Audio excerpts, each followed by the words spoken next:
Whew, the man of tomorrow is here. A little late in the week because the man who cannot get sick, the mutant. And I'm not kidding about that. Like, I do think I technically classify, I mean, I guess we're all individuals, so who doesn't classify as a mutant? But I do think I technically classify as a mutant because my regular body temperature is over 4 degrees less than the average human being.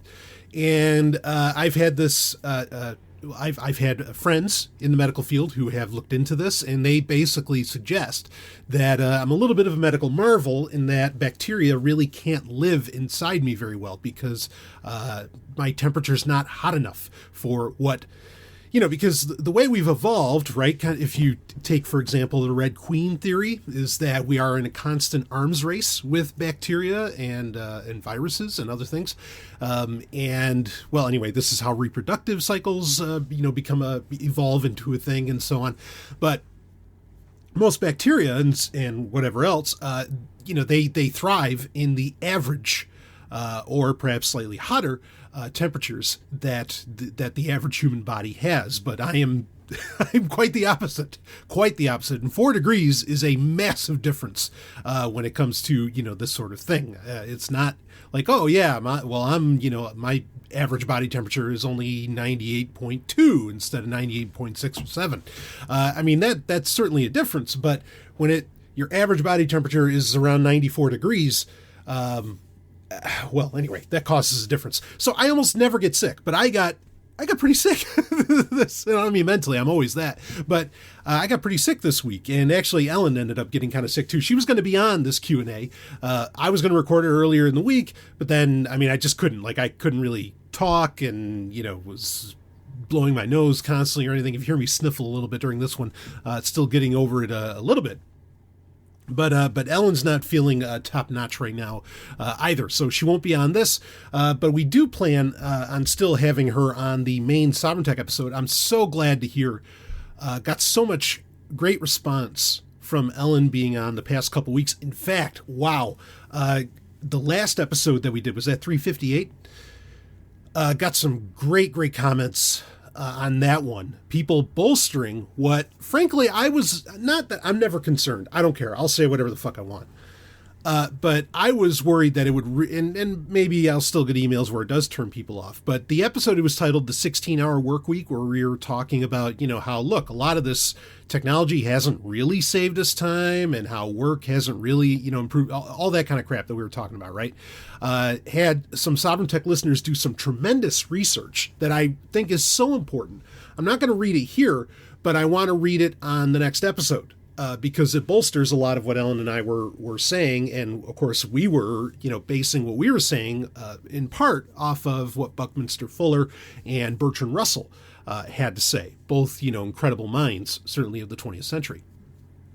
So, I appreciate anytime Sovereign Tech listeners want to do some kind of little independent research and share it with me, just like you share stories with me. I mean, by all means, and I am happy to read it on the air. Let me know if you want me to mention your name. I'm happy to do that.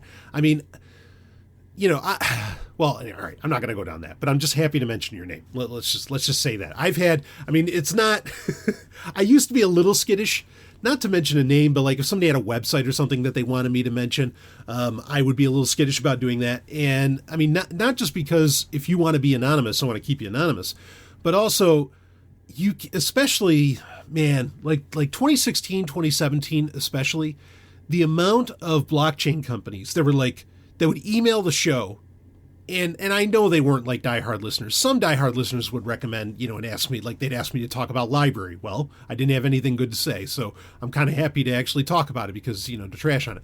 But, or I didn't have a whole lot of good to say, I should say. But, I would have blockchain companies say, hey, love the show. It's like, have you looked into such and such? And I knew that it was just a way of trying to get free marketing. And look, I have advertisers and I'm very particular in who I advertise, and you got to get through my filters. But, if you're willing to put in like a year's worth of advertising in the show, I mean, I'm going to, that alone makes me want to take your project a little more seriously because you're willing to put real money down. Okay. And not that my advertising prices are extravagant. They're not. They're based on, well, I mean, they have basis, not just on the amount of listeners, but also on valuation, because I've been in the advertising business. I know how this stuff works. But in comparison to what I've heard other podcasts, tech podcasts or podcasts in the blockchain space, to what they charge, I mean, advertising on Sovereign Tech is a steal, especially for the fact that you're reaching out to, somewhere under 20,000 listeners per week. But it's a real steal, because I know most blockchain podcasts do not, and no, they don't. They don't have that kind of audience. And I know, because I've worked with some of them, and they just don't. So, I say all this. Actually, I don't know why I say all this, but oh, right. If you want to, I'm happy to mention your name. If you don't want me to if you don't tell me you explicitly want me to mention your name, or hell, if you've got a website and I know you're a longtime listener, I'm happy to name drop it. I really, really am. In fact, we got a great email we're going to get into actually it was a DM, got a great DM on Twitter that we're going to get into from someone who, I'm also a fan of, and I know has been listening to the show and been a supporter of the show for a very long time. So, I'm happy to do that. But anyway, so one thing I want to read here is actually and this was a comment made on the Podbean app. And I want to read it. I'm probably going to read it in the main show too, because I think it's important information to get out there. And it's, of course, from my brother, none other than Robin Freebeard, the man. Really, folks. I really don't say that about a whole lot of people, but he's one where I gladly do. I want to read what he had to say, but before I read that, I do want to put out there that I know I have gotten some complaints, about Podbean in general, folks. Like, I get it. Okay. And the day may come where Podbean does something that is just, I can't stand by it. Okay. They haven't really done anything. They haven't done anything that I like. They haven't banned anybody. They haven't, pulled any horseshit where stuff gets filtered because it's adult. These are all problems that Patreon has had. Boy, we could get into that, couldn't we? Because a certain somebody got their account banned from Mailchimp, and that's not me. You know who it is. And all right, let's talk about it for a second. Let's do it. But before I say it, let me just finish my comment about Podbean. Podbean is so supportive and is constantly coming out with new features, and they are really trying to help podcasters become bigger all the time. They have constant webinars that are genuinely helpful, which I cannot often say, to like showing podcasters how to monetize their podcast better, how to use all the features. They are there for you. Okay.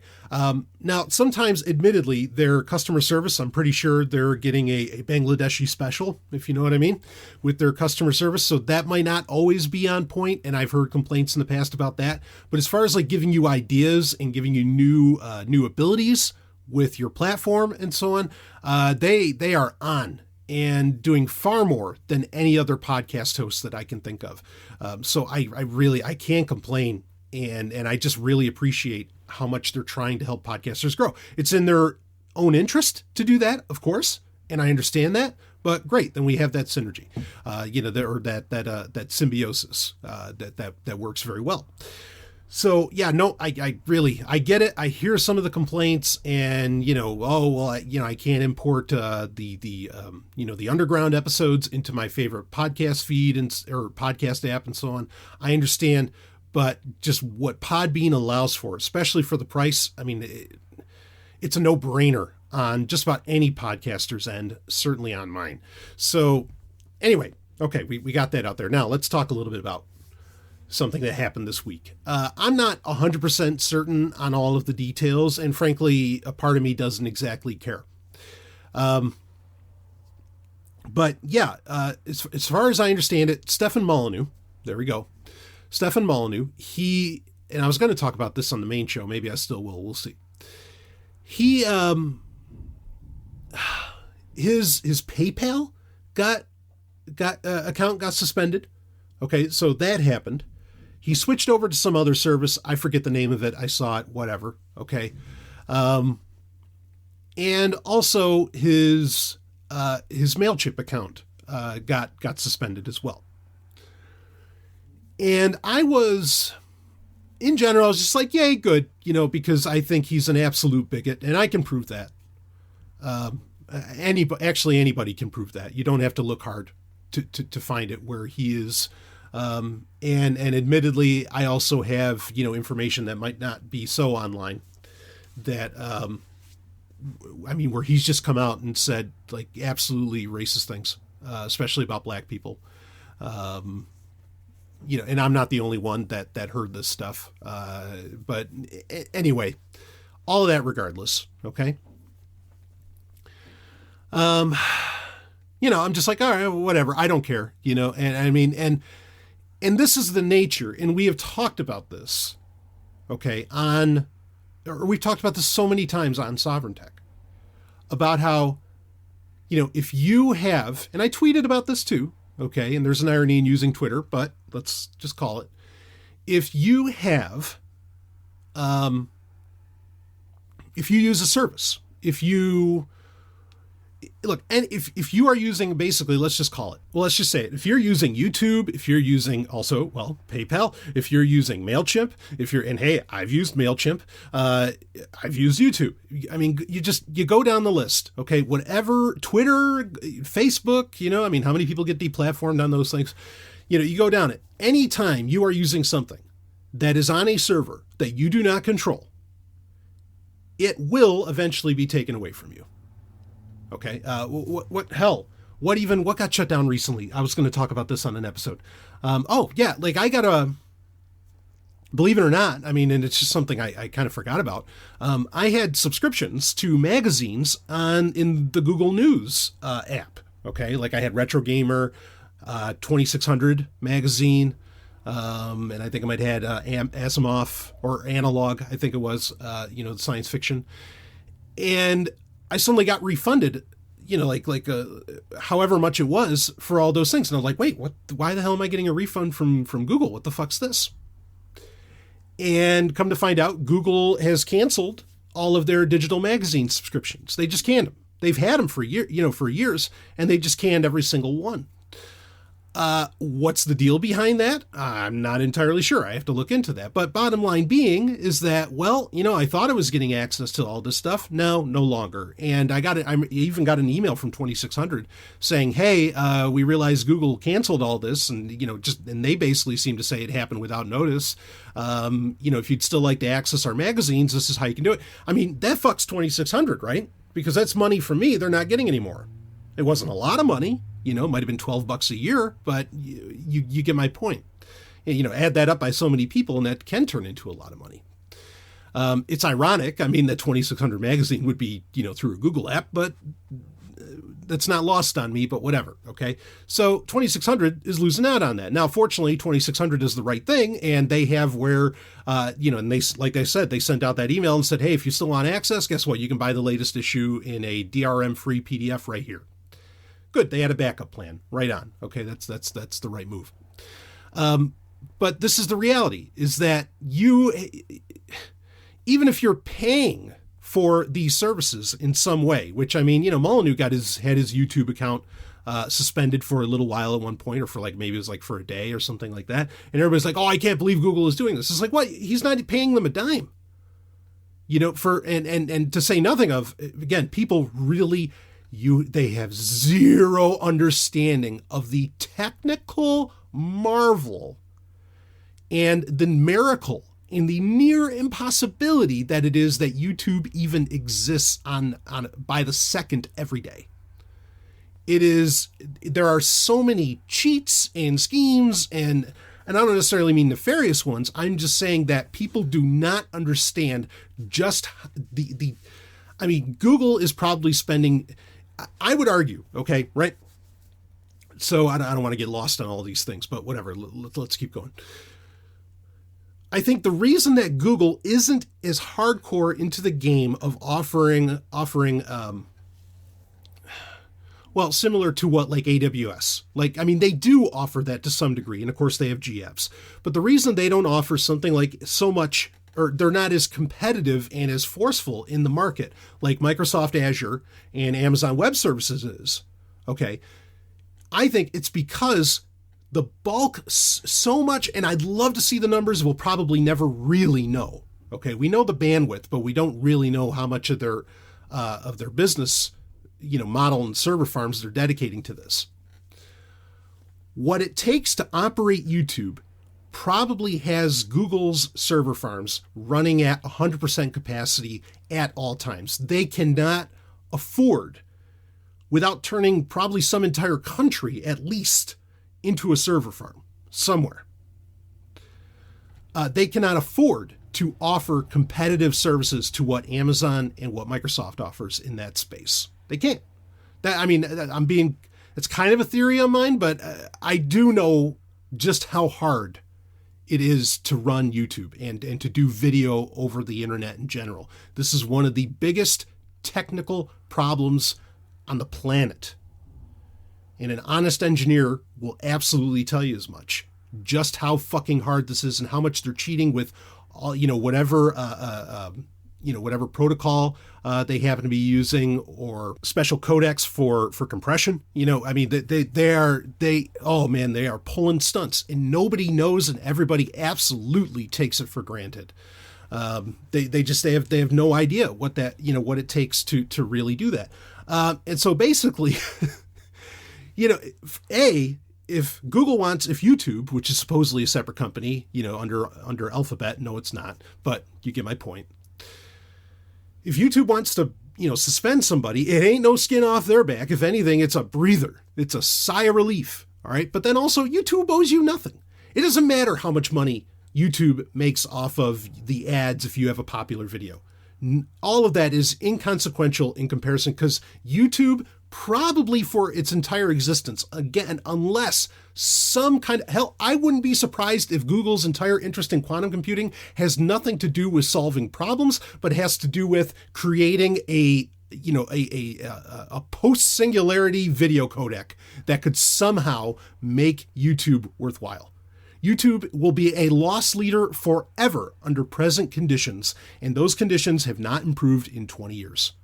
Or, well, YouTube hasn't really been around that long, but for as long as YouTube's been around.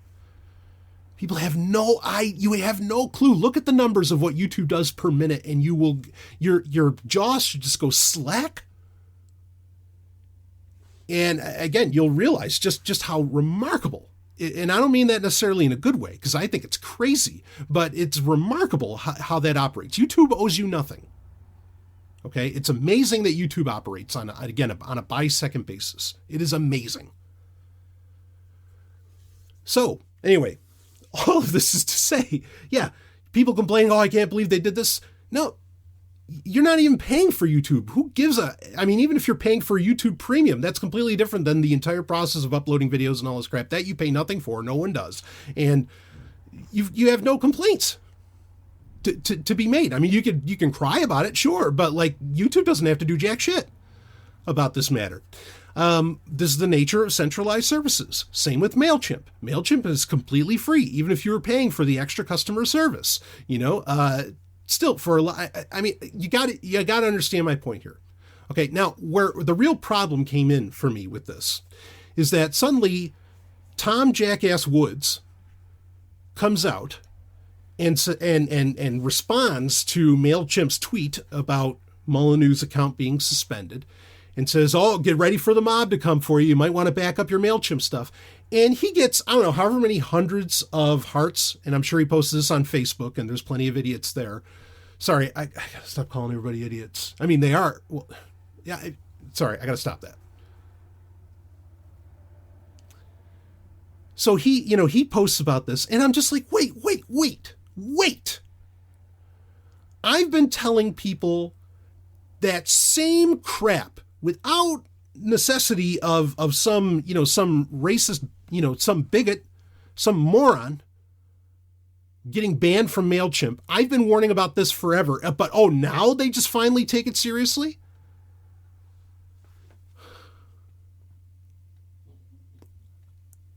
I was livid. And look, I've met Tom Woods, okay? Like, he's not a tech-savvy guy. Why the hell are you taking tech advice from him? I mean, am I jealous? No, I'm not jealous at all. I just don't understand why it takes, I mean, if there's some kind of appeal to authority, and maybe you appreciate Tom Woods because of, his knowledge base or something like that. This is not his knowledge base. And yet there are people who have specifically, like myself, who have specifically been warning for a very long time through libertarian channels, hey, motherfuckers, guess what? Any of these services will eventually be taken away from you, and we don't have to, it's a matter of time, especially if you think you're speaking some kind of truth to power.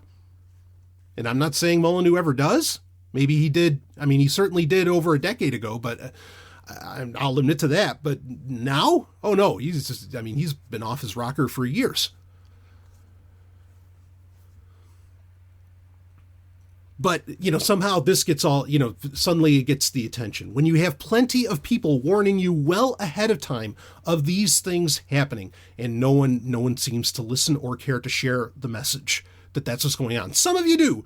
Like we've seen it, right? We've read it on Sovereign Tech, even recently. There are great listeners out there who are getting on Hacker News and on other sites and saying, hey, can't we just develop this stuff localized instead of having it operate on a server somewhere? Because I have privacy concerns and functionality concerns. And I think we're really missing an opportunity here for all this stuff to be done client side or, as local data or as local operation. And Satan bless you for doing that. I love you. And I mean that from the bottom of my heart. I love you for putting out there, and I'm not saying you learned it from me. You might have learned it on your own, but it's certainly a message we've been pushing. You recognize it's a message that we've been pushing, and I'm glad you're pushing it too. It's preposterous, though, that it takes a guy who has no place even talking about this stuff as far as, knowledge base goes. And that's when suddenly libertarians start listening. Drives me nuts. That part drives me nuts. Not jealous at all. It doesn't speak well of people when it takes this, when all the warning signs have been there forever, and it's not until it actually happens to somebody when, doesn't that speak against like, don't you want to know more? Don't you gather knowledge so that you know how to face things, or either A, so you can avoid a trap? Right? The first step in avoiding a trap is knowing of its existence. Well, guess what? We've known of this existence. We've known that this would happen, that this can happen sooner or later, years before it happened. But and maybe that's the part that rubs me raw the most, is that, again, we know this is going to happen. Why did it take until it happened for you to take it seriously? That defeats the entire purpose of anything I'm trying to do by telling you people about this sort of thing. It defeats the purpose of trying to collate knowledge and put it together into a place so that you can act. I mean, isn't this like what Bitcoin people are why they bother to invest, or part of why they bother to invest in Bitcoin is because they know that eventually the economic system as it stands today is going to collapse, or they at the very least believe that and have very good evidence to suggest such. I don't think they're wrong. I think that's a very smart and wonderful and great thing to do. But then why don't you apply that same logic?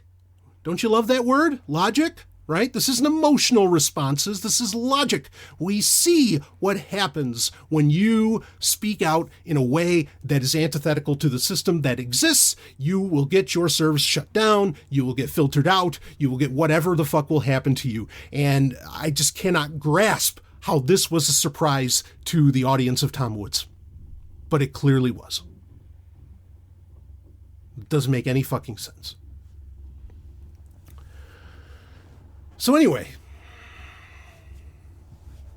folks, this is what's going to happen. I was just talking about Podbean. Yeah, Podbean is also in effect. These are servers I don't have control over. Fortunately, I can keep all of this data. Do I have a backup ready to go? Do I have my own little server that might need to push my podcast independently if it comes to that? You bet your goddamn ass I do. And I've always told you that. And I've said, and I will stand by it, that if, we got away from Patreon because it was getting, that was far too, to put it mildly, uncomfortable a situation, okay, for me to want to deal with. Far too uncomfortable, because it looked like it was just a matter of time before they'd shut down anybody. All right. And that, it's shitty. So got away from that. And I said, if Podbean doesn't work out, okay, then I will completely walk away. from all that, from any podcast hosting service, and I will host it independently, and I will do that. And I am ready at the drop of a hat. If after I post the show, somehow Podbean says, "Oh, Stallion, you're done." In a matter of a few minutes, I will be getting, either through, ironically, an email list on Mailchimp, or however, I will be getting it out to you, and I will make sure other people know and get it out to you. That here's the new RSS feed. This is the independent RSS feed. Have a good day.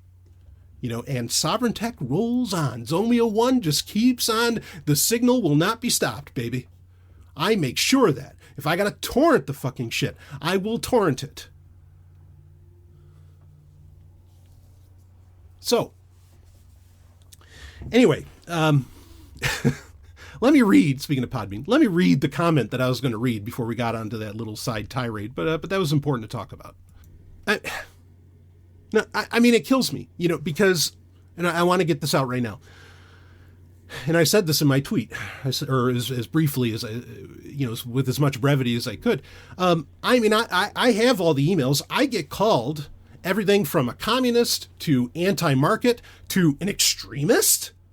Like, oh, it's so extreme to tell people that maybe you don't want to rely upon a server that you don't control. Wow, that's fucking extreme. How are we going to make any money that way? Oh, right. There's the rub. It ain't about freedom. It ain't about having control, individual control. It's not about any of that. It's about money. Opportunism. That's the secret. That's the secret, isn't it?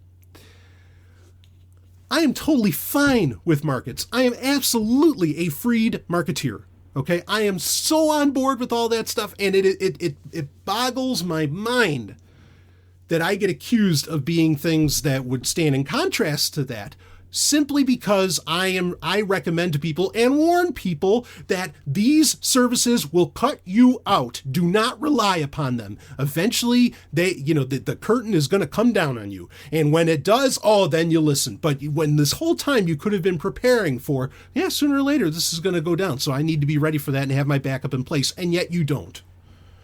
Or you don't take it seriously.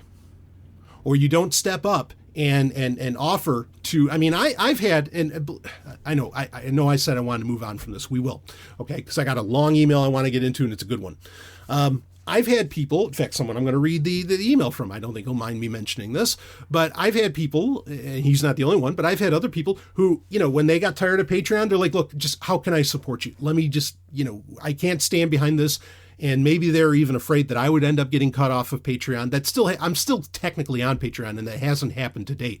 But regardless, they're worried about that, and they're offering, hey, I want to be able to give you money. And so I put motions, I don't call, again, all about freed markets. I don't call myself a capitalist by any means, but I've certainly had listeners tell me in the past that I do capitalism better than capitalists do. Well, here's an old capitalist adage, okay? And that is, when somebody is offering you money, you don't wait around, you don't take time, you don't hem and haw, you take it. When it's offered to you, you take it. And so when people were saying, hey, we can't do Patreon anymore, but I want to give you money, I immediately moved into action, and that's why we ended up on Podbean. Immediately moved into action to make sure that there's a way for you to get value out of the value you give to me. Which is how it works. Anyone who doesn't do the same, well, I'll say it here, is a shitty-ass capitalist. You suck at capitalism if you are not preparing for the worst in your business. And that's exactly what's happening with, what happened with Mailchimp, all of it. So, let's move on, shall we? Really, let's move on. Here we go. This has to do with this. I think this is episode 357, the first episode that Ellen and I had done recently together. And that, Rob, this is from, of course, Robin Freebeard, my man. And, I want to read it here and get it out there, but you can see it. It's available to the public. You can see it as a comment on the episode. If you go to zomione.com, or if you have the Podbean app, you can find it right on the episode and you can read it for yourself, but I want to make sure it gets out in some audio.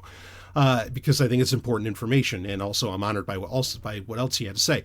Hey brother, here we go. Hey brother, love that you two are doing more episodes together, and of course means Ellen and I, and thank you for that. Actually, that meant a whole lot to Ellen as well.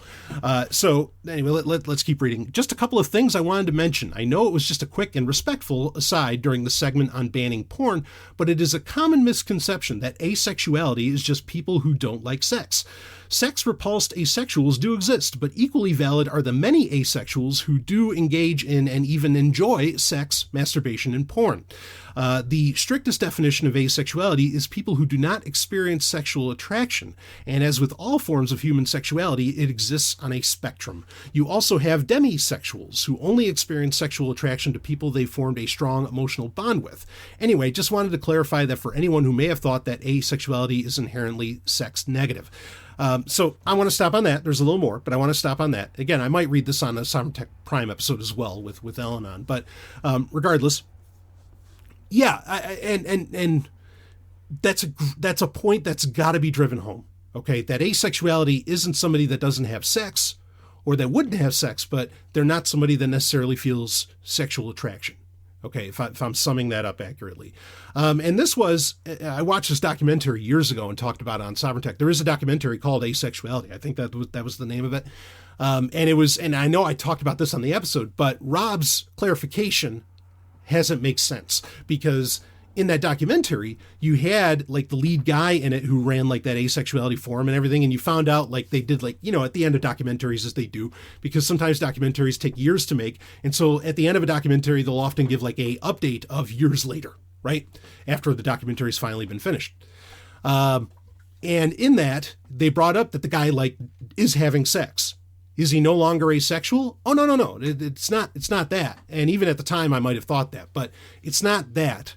The guy is having sex now with somebody that he loves, because just because you don't feel sexual attraction doesn't mean that you don't feel love, right? I mean, sex can be a major part of love, and sexual attraction can be a major part of love, but then love, just like sexuality, just like humanity, is so dynamic that you can't really, you can't pin it down to one thing. In fact, that speaks very much of, if you listen to the opening audio that I put in episode 358, was it the 16-hour work week? The opening audio there with Buckminster Fuller, where he's, basically saying like the more, in fact, it's very foundationalist in that the more you try to understand something, the further away you get from the truth.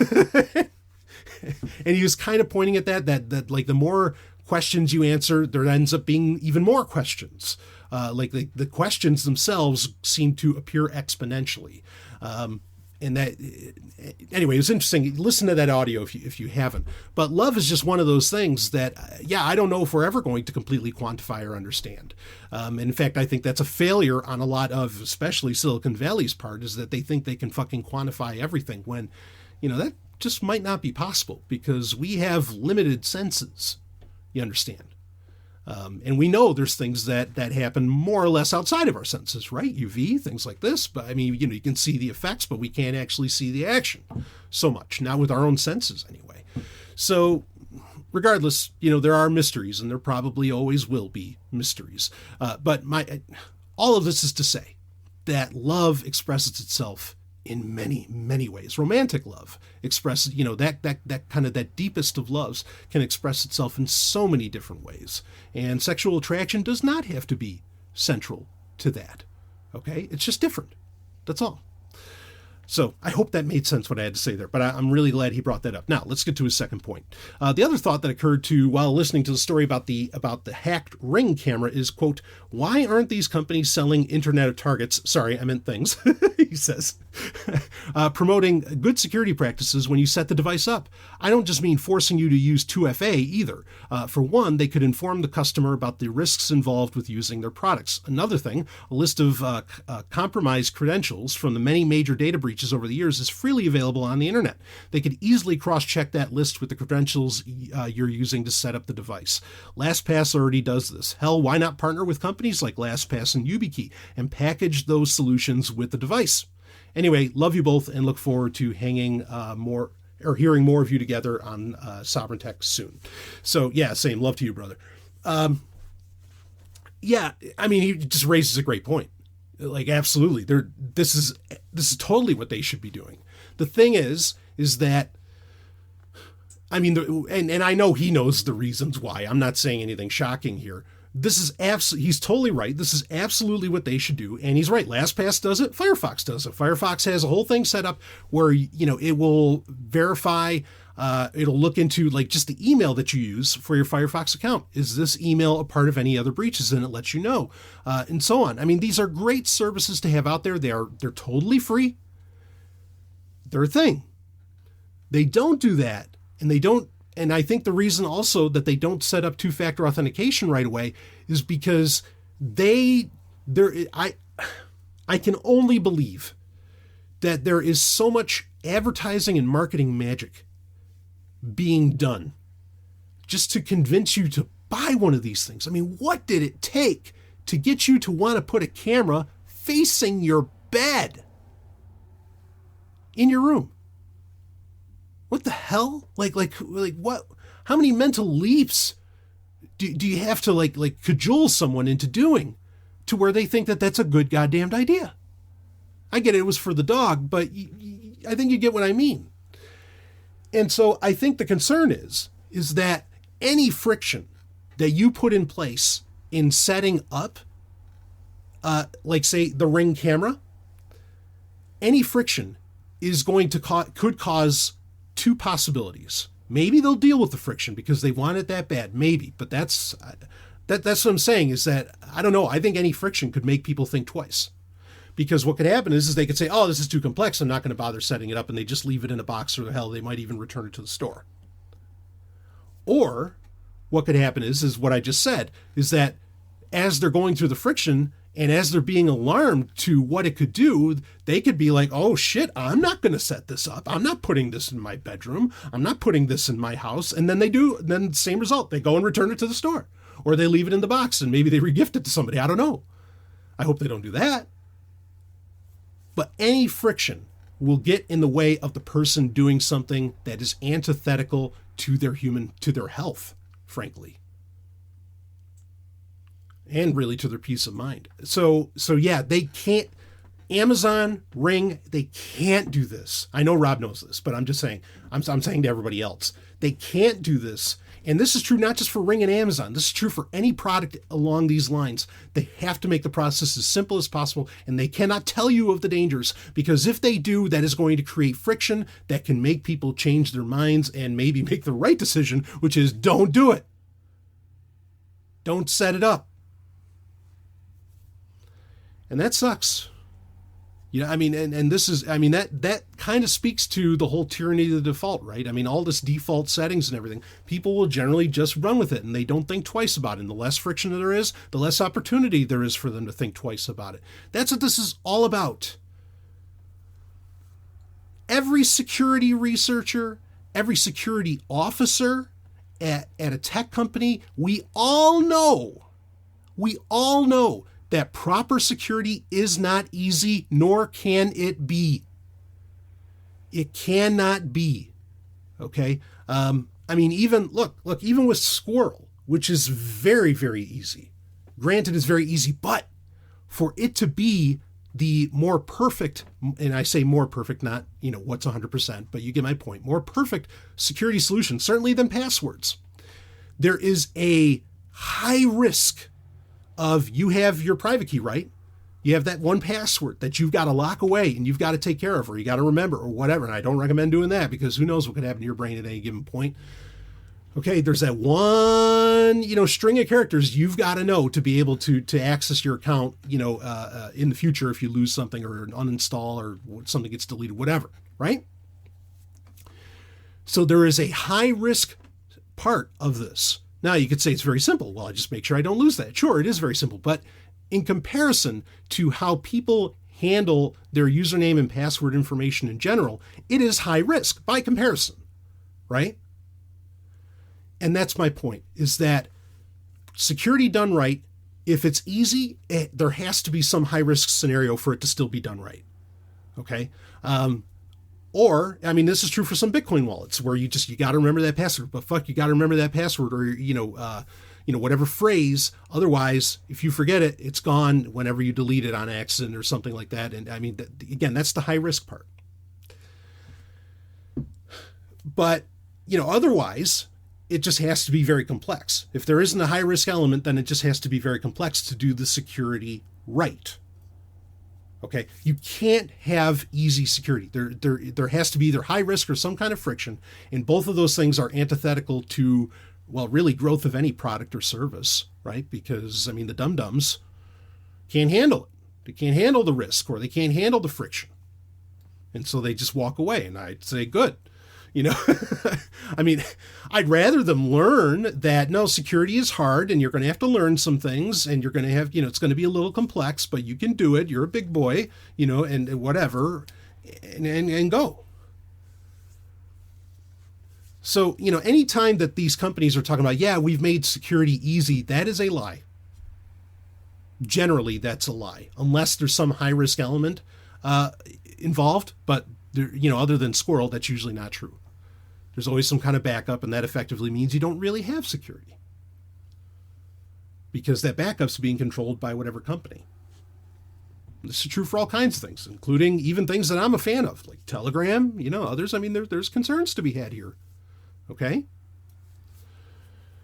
So, anyway, great points. Rob, as always, brings on the brilliance, and I really appreciate it. And like I said, we'll probably read that and cover some of that in a future Sovereign Tech as well. But I just wanted to get that out there. I really appreciate anyone using like the comment section on Podbean. It's very, it's convenient for me. B, I like it. I like having the engagement, of course, most of all. But because it's just beautiful to talk to people. So, all right. Let's move on to the next question here. I actually got a really funny one about a cat, but I don't think I'm going to be able to get to that one this week, but I've got it saved here. There is a part 2 actually to manna and marijuana that we talked about last week. Not going to be able to get into that here. And of course we had a part 2 also on genetically modifying humans for outer space that I said I wanted to get into. But like I said, I think I'd like to have Ellen on. Actually, Ellen would be great for both of those. So we will,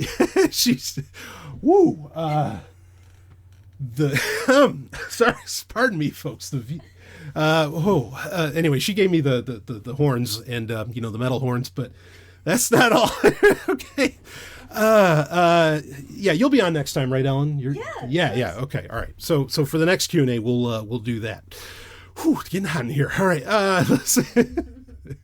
Also got another great question about Satan. Look at that. Okay. Well, we'll save all of those, but here we've got a fairly lengthy question, and I know I'm already 40 minutes deep, so I don't want to go too long with this, but this is an important one to get into. In fact, really has a couple of points, and so maybe we'll save half of this, and that'd be fun for Ellen to get on as well. But let's start reading it. And this question comes from the person I was mentioning earlier briefly, but it'd be Jim Jesus, of course, of the Lulberts podcast, and so much more. So a good chunk of this, there's part of it that has to do with recycling. But the first half has to do with entertainment. And we've been talking a lot about entertainment, a lot of the streaming services and everything on Sovereign Tech, as well as within Q&As. Again, folks, you send in the questions, you control what I talk about on this show. If you don't want me to talk about entertainment, flood me with tech questions. I'm happy to answer them, okay? Or whatever or if you want to talk philosophical stuff, whatever, I don't care. Okay, flood me with them. Bring them on, and I will get to them. But I get a lot of, you believe, and I've talked about this, I get a lot of shit for a lot of my comments about the entertainment industry. Like I said, I've lost patrons over my comments about Netflix, because I call Netflix cultists, and people get hot and bothered about it. And like I said, I think that kind of proves my point, among other things, and just that I hate, I think modern entertainment has all gone to shit and blah, blah, blah. You know my take, if you've listened for any length of time on a lot of that. So I get a lot of crap for that. But most of the time, the arguments aren't really cogent. It's very clearly, you could say everything's opinion, but it's very clearly, opinion, calling it opinion would be a kindness of how some of these people respond. But Jim Jesus, who is someone, first off, the reason I want to read his comments on the matter. First off, is he's someone who I know knows what he's talking about. Okay, like he definitely has pedigree when it comes to entertainment, and I respect and appreciate that. And I know he does a lot of reviews on his show with other people, and which dynamite stuff, whether you agree with them or not. So there's that, but also he brings up a very very reasoned points, and there are points here where, believe it or not, I'm going to agree with him. So why don't we dive into it? Okay, I don't know if we'll get to all the recycling part in this one, all of which was also very interesting, and some parts of it which I completely agree with on him, completely agree with him on it. But all right, let's do it. Anyway, enough talking. Let's read the question. So here we go. I keep hearing you complain about the modern state of film. Yes, sure, Disney is just oversaturating the market with mediocrity. Yes, they are. Thank you for recognizing that as well. But you paint like all we got last year was The Rise of Skywalker, Captain Marvel, and Dumbo. 2019 was probably one of the best years in film we've had in a while, and not only did no Disney film get my top 10 this year, it couldn't be put in my honorable mentions. We got 3 horror films that elevated the bar for horror out of the cheesy jump scare factories into true art, like Us, Midsummer, and the number 1 slot, The Lighthouse. We got a really fresh... All right, well, hold on. Before I read the next part. Maybe I should read the next part. I'm not... Let me be clear on this. I'm not disagreeing with that previous statement about horror films. Not disagreeing for a second on that. All right, now let's get into the next part. I'll explain what I mean by that, but I don't disagree with them there. We got a really fresh murder mystery, Knives Out, that proved Rian Johnson can make a good movie and can revive a dead film genre. I'll get your point out there, but I'm not going to make any comments on Rian Johnson and Knives Out. I couldn't care less. So anyway, we got Adam Sandler making a good movie for once with Uncut Gems. We got a return to form Scorsese mafia film with The Irishman. Speaking of true stories, we got one with really strong anarchist overtones with Richard Jewell. Stallion breaking in on that. Yeah, I have not seen this movie yet, but man, Olivia Wilde... Hey, what I've heard about this film, what I understand about this film, and of course the story it's based on and so on, looks fantastic. And so not going to argue with you on that one either. Keep going. Jojo Rabbit was really awesome and fun if you don't mind laughing at the absurdity of the Nazis. We got 2 good and refreshing biopics that broke the mold with Rocket Man and Dolomite Is My Name. Shadow, though, was released in China in 2018. It didn't get an American release until 2019, so it still counts. Was one of the most visually impressive films I've ever seen in my life. I've seen that as well. I don't disagree with you. Also, Tarantino gave us his ninth film that didn't disappoint as Hateful Eight did for a lot of people. I didn't even have to mention Joker, Shazam, and Alita Battle Angel. Wait, goddammit. Stallion breaking in. Of course, I did my reviews for 2019, and Alita Battle Angel was that my movie of the year? I mean, if it wasn't, I know it was an honorable mention. That takes top marks. I thought that was a tremendous film. I don't disagree with you. But it was an odd person out, right? But let's continue. Oh well, those were fucking great too. I should mention we got Cats and The Fanatic, which were solidly in the so bad it's good field, if you're into that. 2019 wasn't 1939, but it's up there with 94 and 84. So he's got another part to the entertainment question, and I'll get into that. But I want to talk about this first bit here. Okay, this first paragraph. And thank you. I'm so honored, that you wrote all this to me.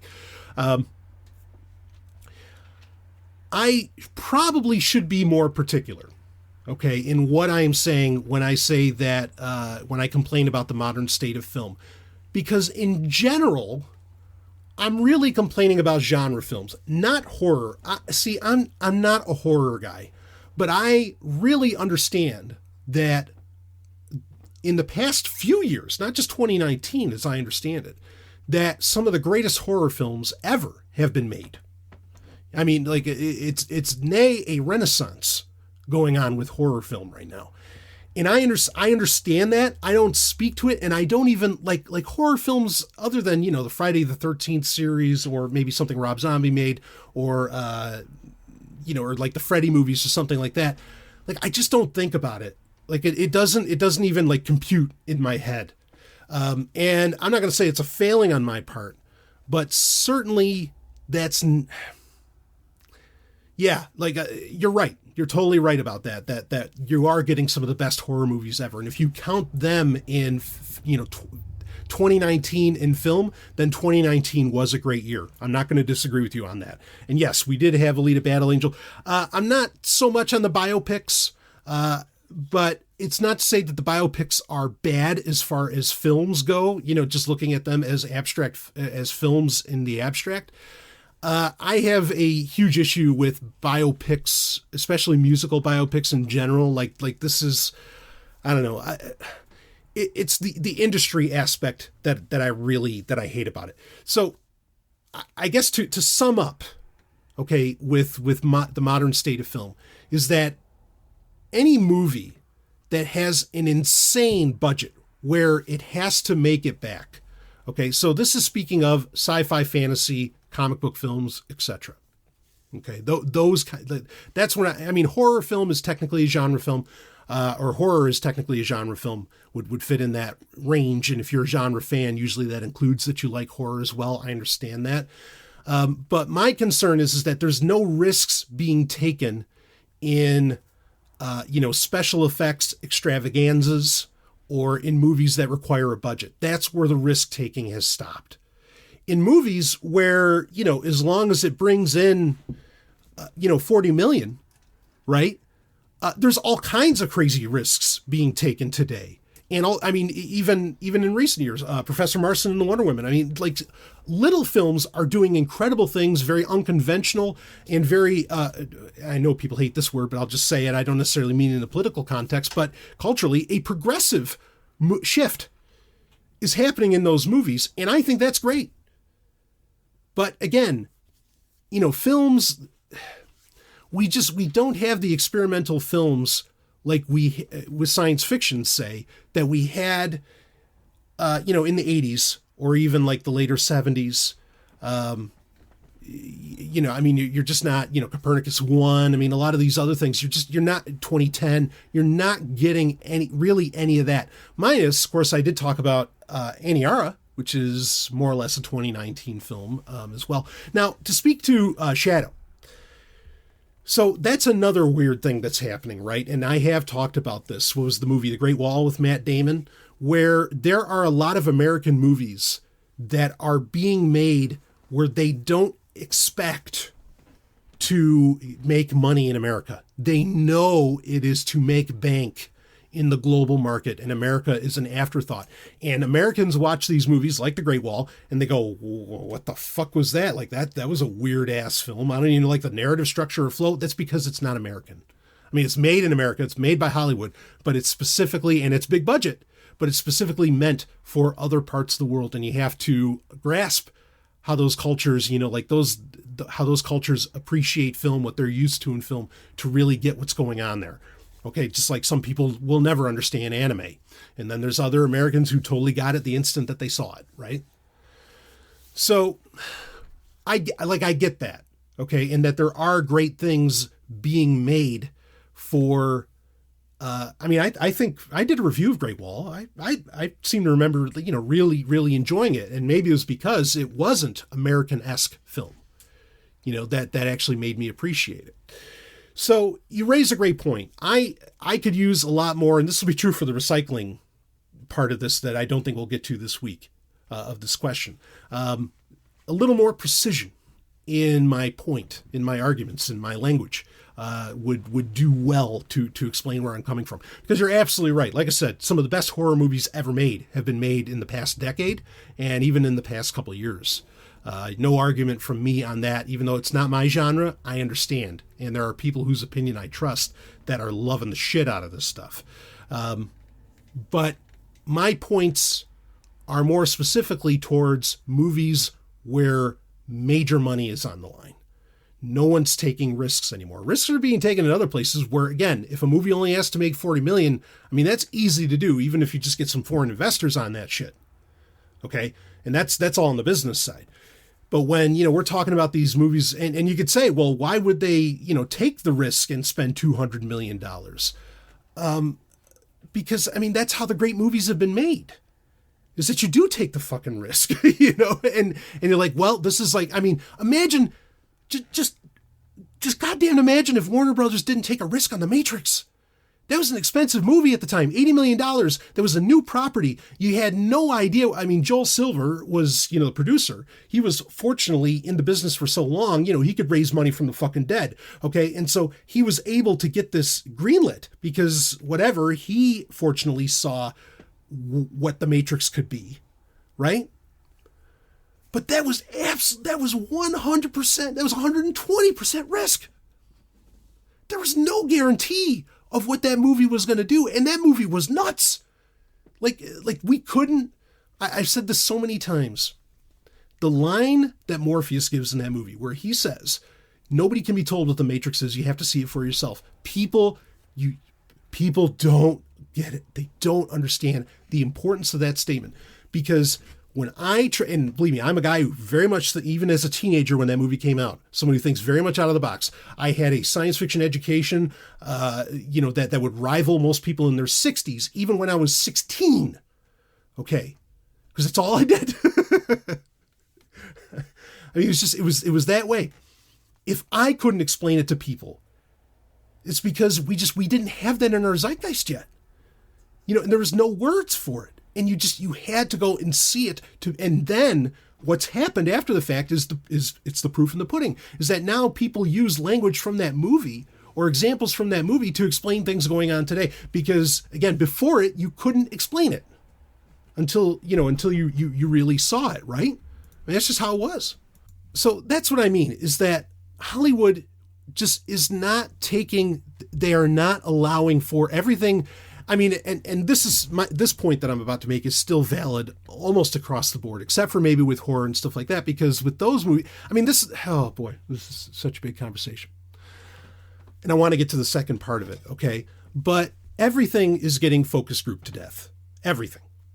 Okay? I mean, even horror films, actually, believe it or not, horror films was very much the original genre that would get focus grouped.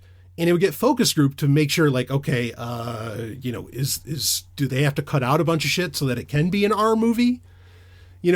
Which is ironic. But I mean, horror fortunately kept focus groups for a purpose that made some degree of sense. Now it's not about, okay, is this too extreme? Blah, blah, blah, whatever. What do we have to rate this? Now focus groups are about, okay, what's going to offend people? What's going to get people riled up on Twitter? Sometimes to do so in a quote unquote positive fashion, as in they want marketing around it. So they want to infuriate people, or the opposite direction, whatever the case may be. I mean, everything is, again, it's all fucking focus grouped to death. So that's where modern cinema has really fallen apart. Okay. I mean, again, if it's a movie that only has to do 20, 40 million, something like that, to be profitable, I think risks still get taken there, and because again, it's so easy to make that kind of money today. It really is, especially with foreign markets, foreign investors and so on. But when it's the big stuff, or the remakes of, beloved franchises and things like this, they have to do so much crazy money that, again, it gets focus grouped to death and basically the movie ends up saying nothing. Oh boy. Or there's just such dumb, what are they making, the female Fight Club? I mean, I'm not opposed to that, but that's not getting made because somebody thought that was necessary or necessarily a good idea. That's totally getting made. That's Hollywood stupidity. So yeah, there's a lot of great stuff still getting made. I mean, on the TV end, now everything, again, this speaks to more of that genre stuff. When it's a TV show that has any kind of budget, like special effects budget or things like this, everybody thinks that they have to be the next Game of Thrones, and that's killing. For example, okay, I mean, but yeah, it's killing television. I mean, and I even leveled that claim against The Mandalorian. As great as that was, I got annoyed by, Star Wars in general. Everything just, even, Star Trek, everything's trying to be Game of Thrones today, and that's terrible. One of my favorite science fiction shows of all time started in the late 90s, only went 3 seasons. It was actually produced by Francis Ford Coppola. Was First Wave with Sebastian Spence. And right? That was Sebastian Spence. I can, yeah. There's a few Sebastians out there, and I can sometimes get them confused. But Sebastian Spence, I think was his name. Anyway, it's a very simple show. It's about like aliens, kind of transmitting their consciousness to Earth, and they want to take over the Earth in these 3 waves. Okay, not an expensive show to make at all. There's a reason, because it was made on the Sci-Fi Channel, which they barely had a budget at the time. There's a reason they were able to pull it off for 3 seasons. Part of it was contractual, but the other part of it was that, again, it wasn't an expensive show to make. Okay, even though it had to do with an alien invasion and so on. And it's a brilliant, creepy, sexy, everything you want kind of show, right? And still science fiction. But now, nobody is even interested in that sort of thing because everything's got to fucking be Game of Thrones.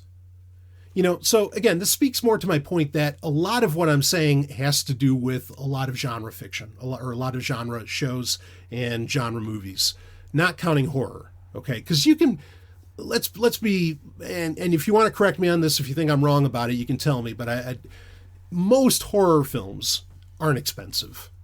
You don't need $200 million to make a horror movie. You can do one for $200 million, but I mean, even today, because part of the problem here is that it's sort of like Robert Meyer Burnett talks about how we live in a post-geek singularity world. Basically, he's saying everybody's into science fiction now, everybody's into fantasy now, everybody's into comic books now, and as far as TV and movies, he's not wrong. Okay, no one's actually, I don't think that there are actually that many people who read science fiction books. I don't think there are that many more people that actually read comic books today. I don't believe that. All right, and we know, Marvel's business problems and DC's and so on to prove that point. But as far as what gets put on the screen and what's easy to consume, yeah, there's a lot more people that are into that. And maybe horror audiences have grown to some degree. I'm sure there's some metrics to that. But horror is still kind of a niche genre, I think would be fair to say. So I don't really see where horror films, because my point being, you can't make an Avengers Endgame of horror and have it do $1 billion. Is there any horror movie that could ever do $1 billion? Probably not. Okay, so horror can stay fairly pure because they know, yeah, there's money to be made and there's a hardcore audience out there to sell it to. Okay, but again, they're probably not going to get the massive budgets, that are going to allow for that to get pulled off, unless it's a prestige film, kind of like Pan's Labyrinth, or some like that. But those also, I think, get made for other purposes that have to do with Hollywood cults. But that's a completely different conversation, really to get into. So, okay, So you're not wrong. I hear you, and I'll try to be more particular in the future of what I'm talking about. But mainly I'm talking about, again, outside of horror, genre film and genre television, where all of this failing is coming from.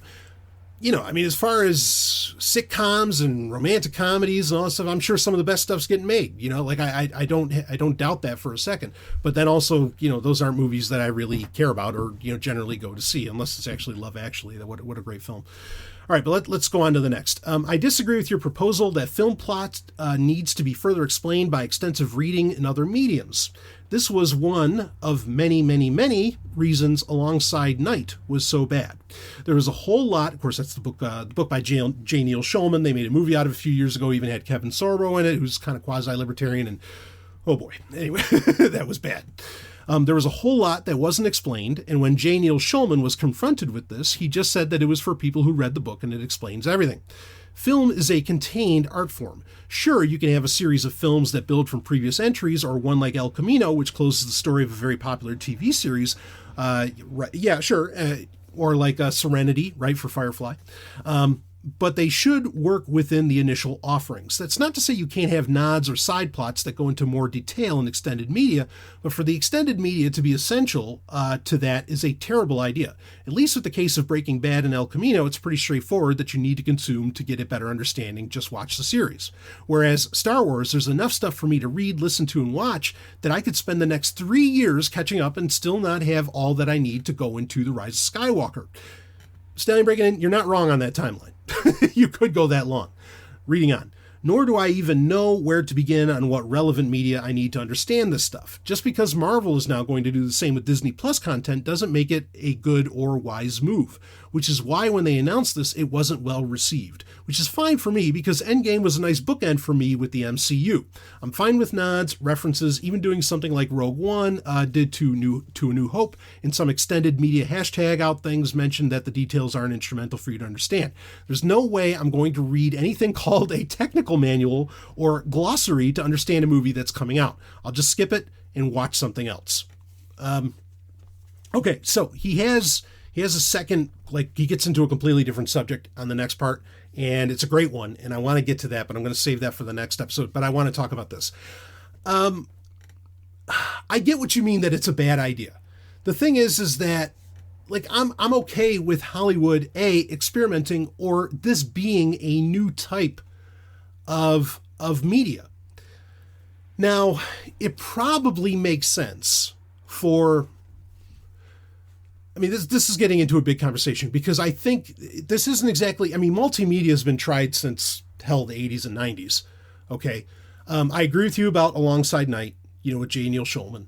Great book. The movie, talk about flying turds. It's one of them. Okay. I mean, I really did like the book. I thought especially, I mean, there's so few books that even try to be as ethically sound as that one does. And I thought it was, it certainly tried. I know the problems with J. Neil Schulman as a person too. We're not even going there. Okay. But I hear you on this. Okay. You're not wrong. But here, I don't, it's not an either or, it's not zero sum. Okay. Like, I think that there can be, wasn't there even a show like on the Sci-Fi Channel that was the TV show was attached to the game and you kind of had to be into both for the show to make sense. It didn't last long because I think it was an idea well ahead of its time. But, we live in a world, okay, we got to understand this. We live in a world where I think the average, at least in America, and actually through much of the quote unquote Western world, the average person consumes most of their media on their laptop or maybe even on their smartphone. Now, especially if it's their laptop, that is a screen that is not meant to just do one thing at one time. Maybe it'd be better if it did, but that's not what I'm bringing up here. And so multimedia is inherent in the very devices that people consume content with today. And so the time is more right than, it's not the 90s when a lot of this was tried where a game would be attacked, or even the aughts where, like, I don't know, the game for Dark Angel, right? James Cameron's Dark Angel. Great game for the PlayStation 2.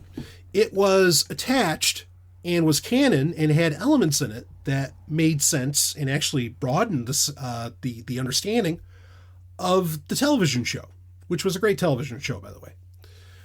I think it was true for the Alias game as well. Like that was kind of a similar affair. So my point is that that didn't necessarily work out then. And also, I mean, this was experimented then also with The Matrix, which we previously mentioned, right? The game Enter the Matrix.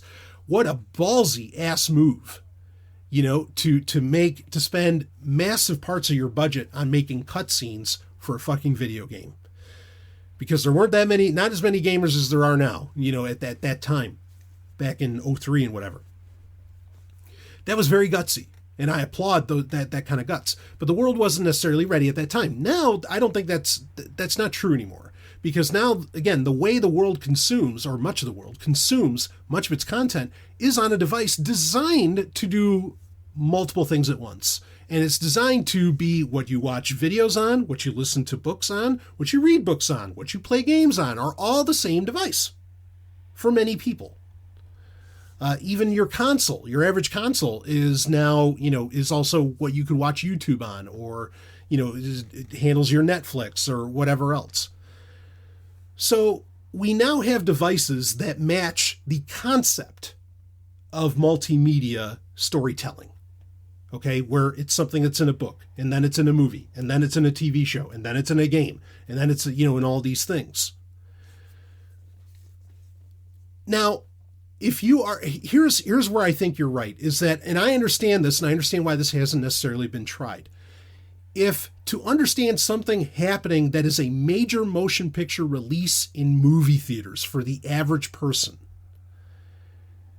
if you have to do things extraneous to that to get what's happening on the screen, that does seem to not make sense, right? Because it's not convenient for other people to jump on that. And I totally get your, I understand that me being into technical manuals and things like this are like, it's not an oddity, okay? Because otherwise they wouldn't make them, because they wouldn't sell if it was that odd. But it's not for everybody. Like I really, really get that. And I understand that there is a negative reaction to having to watch the TV shows for what happens in a Marvel movie that comes out in theaters for it to make sense. I think the real solution here isn't that this sort of thing shouldn't be done, but that the movie should be available. If you want to go see it on a big screen, fine, go see it on a big screen. But it should at the same time, I think, be, and of course, Hollywood's been experimenting with this for over a decade, but it should also be available, and even longer than that if you count hotel rooms, but it should also be available on, say, a movie coming out in theaters should be available on Disney Plus as well, right? That would solve, I think, a lot of this to where, okay, it's all in one house. It's all under one roof, I should say. It's all under one roof. This is why I applauded the Stargate Command streaming service, where the books, the comics, everything, and then the TV shows and the movies, everything was in one app. And so you were almost incentivized, and it made sense, and it was convenient for you to take in everything that was Stargate in one spot, on one device. You didn't even have to get up from your chair to try and, to go read a visual dictionary and then go see a movie, right? You didn't even have to move. And that's where it can kind of all come together and work. All right. Now, I mean, some people might appreciate the opposite and having to put in the extra work of, I got to go and buy the book. And there's a joy in the hunt of taking in everything of, your favorite franchise or, fictional universe. And I can respect that too. I mean, I've certainly felt that. But I hear you. And with Star Wars, Star Wars was a thing before multimedia was really a thing, as we understand it today. So to have to understand all that stuff to appreciate Star Wars in general, I mean, in that sense, I think what you're saying makes sense. Okay. In that, you shouldn't have to, right? Because you might be a Star Wars fan long before. I mean, there's people who are massive Star Wars fans that probably have never touched a computer, or don't own one, or whatever, and they never want to, and is it fair for them to, or is it a good idea for those massive fans to have to suddenly, jump into the 21st century? Yeah, I mean, I get the argument, that it's not. Like, I can understand the argument for that. But my flip side to that is that Star Wars, and I've brought this up on TIE Fighter Renegades, I've brought this up on other Q&As, Star Wars has never, or the reason why Star Wars is still around and why there are such passionate people about Star Wars, most of the really passionate people, and the reason that they can sell books like the visual dictionaries, or why they can even sell novels and comic books, is because for a long time, Star Wars was not movies. For a very long time. Star Wars, and I would argue, in a post-TROS, right? The Rise of Skywalker, TROS. In a post-TROS world, we're using a lot of post stuff here. In a post-TROS world, it doubled down for me. A post-sequel trilogy world. It doubled down for me as a Star Wars fan that Star Wars' greatness, I mean, the original trilogy is always going to be the bar. But otherwise, Star Wars' longevity is not those three movies. Star Wars' endurance is not those three movies. Star Wars' passion, the heart of Star Wars, is not those three movies.